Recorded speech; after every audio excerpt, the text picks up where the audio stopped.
تحياتي. هنا إدلب، هنا غزة. المجزرة البشعة التي ارتكبها الاحتلال الإسرائيلي في مستشفى المعمداني في غزة بحق الأطفال والشيوخ والنساء جريمة حرب مدانة بكل الأعراف والقوانين الدولية.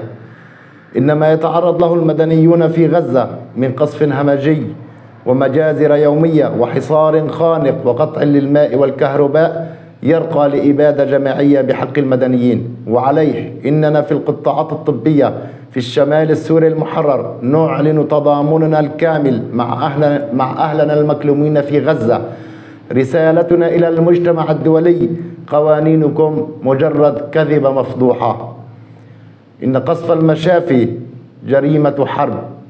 ونقول لأهلنا الفلسطينيين: العدو واحد والجرح واحد والمصير والألم والأمل واحد. نحن معكم. عاش الشعب الفلسطيني الحر، عاشت سوريا حرة أبية.